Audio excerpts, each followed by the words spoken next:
But she didn't. And I realized years later that she was more afraid that people were going to find out that she was acting like a whore than I was acting like a saint. And I didn't even know God yet. I've had sex with one woman in my life.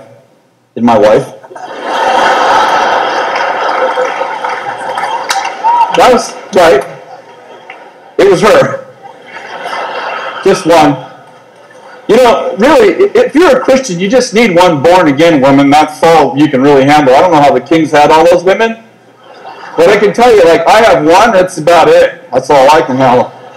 One born-again women are worth about 500, like, you know.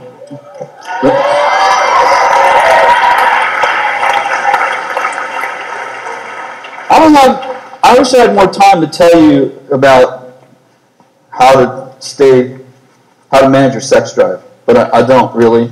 I'll just read them really quickly, okay? Just so you have something that I said.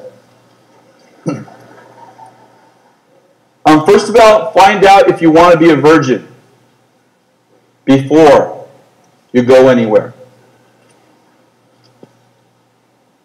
It really sucks to have to make that decision once you're in a car with somebody all alone. So live out of virtues. In other words, instead of living out of circumstances, live out of stances. If you live out of virtues, 5 years before anyone ever tries to get in your pants, you already made the decision what to do. But you don't want to try to make that decision when you have stimulated your demon. You poke him with the stick several times, and he's like, oh! That's not a good time to try to decide whether or not you want to be a virgin. Just a thought. Second point, I have 10 minutes. Second point is this. Don't date people who haven't decided if they want to be a virgin. Let me say this. If you haven't decided you want to be a virgin, you won't be. If you haven't figured out that the war is too great to be neutral, then you either haven't hit puberty yet, or you have a very small sex drive. For most people, you better decide. And if you haven't decided, if you're like, I'm just going to I'm going to be neutral here. Don't date anybody who hasn't made a commitment to be a virgin. So that means you have to have a talk. I know, you're like, hey, would you like to go have coffee? You're like, have you committed yourself to your virginity?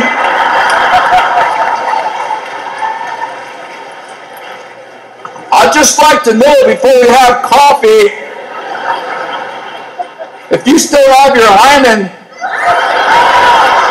or not. Okay? Okay, so, and if you do, I'd like to know if you're planning on keeping it until you get married. Okay, I wouldn't do it like that. Probably not a good plan. Probably not a good plan.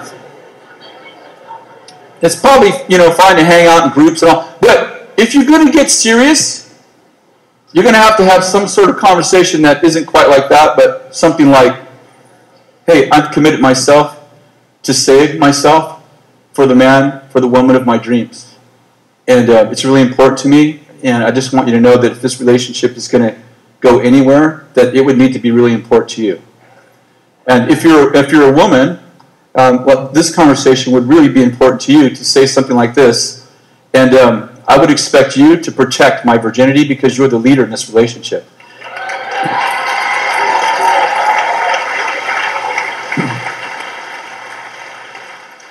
Well, if you really love me, no, buddy, listen, if you really love me, you'll keep that thing in your pants until we get married.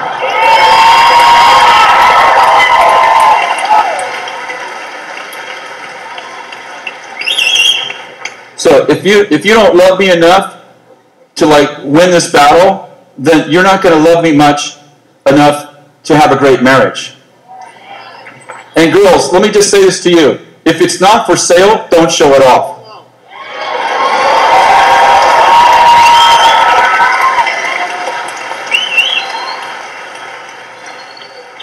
They put, they pick up money at the bank in a Brinks truck, not a sports car. If it's valuable, protect it. Okay? Okay, give us a little mystery, okay? Don't show it all. And men are stimulated through the eyes. So some of you are killing us. We got our own problems. We don't need any more help, if you don't mind.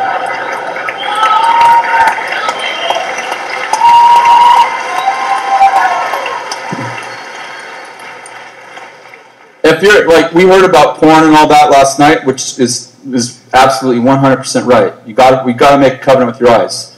Listen, if you're watching movies that have sex, I mean, even like they're I don't know what some PG-13 movies are. Listen, I watch movies. I think movies are fine. If you're against them, that's good. Awesome for you. Okay, keep your opinion to yourself. I watch movies. If you're watching movies that have sex scenes, even if they're you know what I'm trying to say. Last comment messed me all up. That's the spirit of stupid.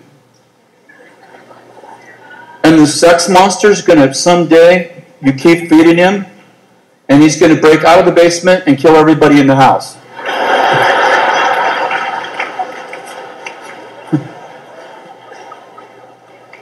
So the idea is to starve the sex monster so that he stays weak until you get married. Then you can feed him all you want. Then you're like, hey, baby, I waited 20 years for this. Whatever. Got me?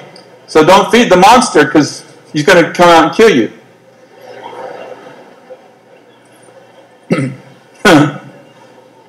Whatever. I got 5 minutes. Here's a couple more ideas that I have. Don't do any submarine racing. That's French kissing.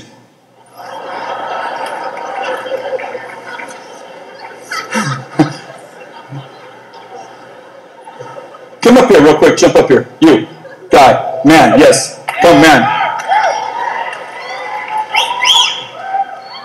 And listen, this is how you hug.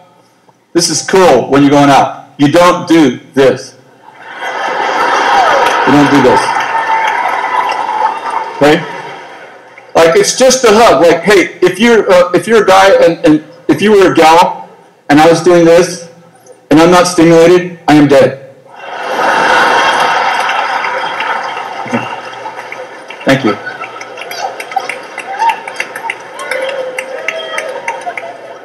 I mean, some of you, the most excitement you have all week is in church when pastor says, okay, grab the hand of the person next to you.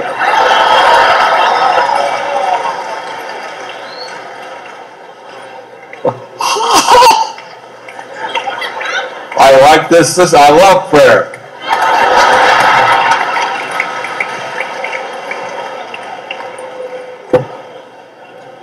I'm going to finish with this story real quick.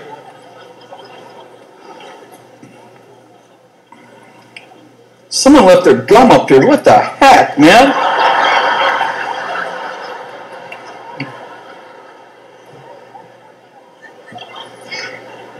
That's what it's like when you French kiss. You just don't do that.